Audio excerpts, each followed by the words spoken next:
Les règles des filles, le combat de Caroline Receveur contre son cancer et Jul, le roi de Spotify en France. Salut! On est le mercredi 11 octobre, bienvenue dans C'est quoi l'info? Aujourd'hui, on va vous parler des règles, ou des menstruations si vous préférez. Eh bien, figurez-vous qu'elles arriveraient de plus en plus tôt. Regardez ces chiffres. 80% des filles ont leurs règles avant 13 ans. C'est-à-dire avant la 5e, et 20% dès l'école primaire. Mais elles sont nombreuses à ne pas savoir ce que c'est quand ça arrive. Généralement, on apprend ça en cours de SVT en 4e, donc bien trop tard. Et le fait de ne pas être informé sur le sujet peut créer du stress, ou pire encore, des moqueries. D'ailleurs, une jeune fille sur 3 a déjà été pointée du doigt par les autres élèves à cause de ces règles. Donc il est temps d'en parler plus tôt, de donner toutes les infos utiles et de soutenir un peu ces jeunes filles.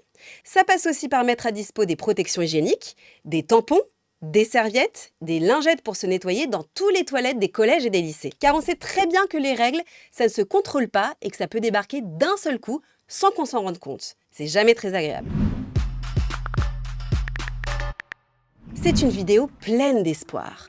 On y voit l'influenceuse Caroline Receveur célébrer sa première victoire contre la maladie. En juillet dernier, elle avait annoncé sur Instagram être atteinte d'un cancer du sein. Et après plus de 100 jours de traitement, hier, elle a expliqué être en train de guérir.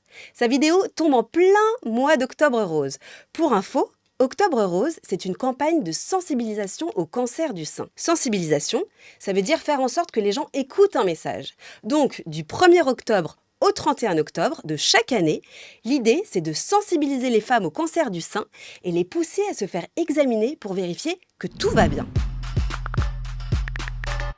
4 jours après le début des attaques terroristes du Hamas en Israël, les soldats du Tsahal et les journalistes sur place ont encore découvert des horreurs. Je rappelle que Tsahal, c'est l'armée israélienne. Des massacres ont eu lieu dans les kibboutz de Kfar Aza et Be'eri en Israël.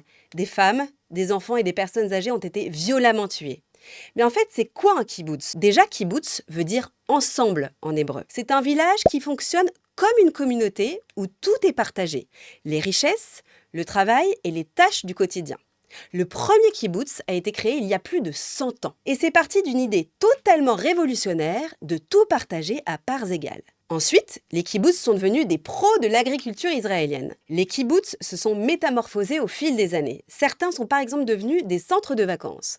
Mais la plupart ont gardé leur idée principale, le partage des tâches et des salaires avec une salle à manger commune, une laverie collective, sans loyer ni travaux à payer. Aujourd'hui, 125 000 personnes vivraient dans les 250 kibboutz israéliens. Et je précise d'ailleurs que la majorité d'entre eux ne sont pas forcément religieux.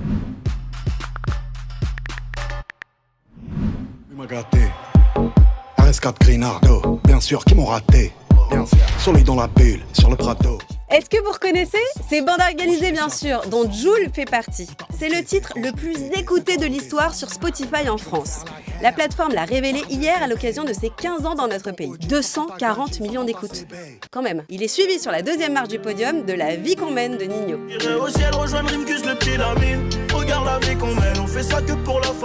Et de La kiffance de Naps en 3e. Allez, venez danser. C'est la kiffance, c'est la kiffance que je dépense, gros joint devant la défense. C'est la kiffance, c'est la kiffance. Je voudrais vous parler aujourd'hui de la notion de consentement. Parce que vous allez certainement entendre ce mot pas mal de fois cette semaine. Le consentement, ça veut dire qu'on est d'accord avec une situation. C'est quand on donne son accord. La notion de consentement, elle est hyper importante dans les relations amoureuses ou sexuelles, par exemple. Car quand une personne dit non à quelque chose ou à quelqu'un, c'est non. Un film sort aujourd'hui au cinéma. Mais le consentement, c'est d'abord un livre paru en 2020. Dans ce livre, Vanessa Springora, aujourd'hui écrivaine, raconte sa relation d'emprise avec l'écrivain Gabriel Matzneff à la fin des années 80. Être sous emprise, c'est quand quelqu'un a l'ascendant sur nous, quand quelqu'un influence sur notre façon de penser ou d'être. À l'époque, elle n'a que 14 ans et lui en a 50. C'est un récit hyper choquant. Le film est interdit d'ailleurs aux moins de 12 ans et je préfère vous prévenir que les images pourraient potentiellement vous bouleverser.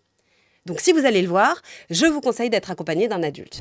Merci à tous de nous avoir suivis. Demain, vous retrouvez le fantastique Nasser Boubaker. Et moi, je vous retrouve mardi prochain. En attendant, allez sur YouTube, Snapchat, TikTok, franceinfo.fr et France Info Canal 27. Salut!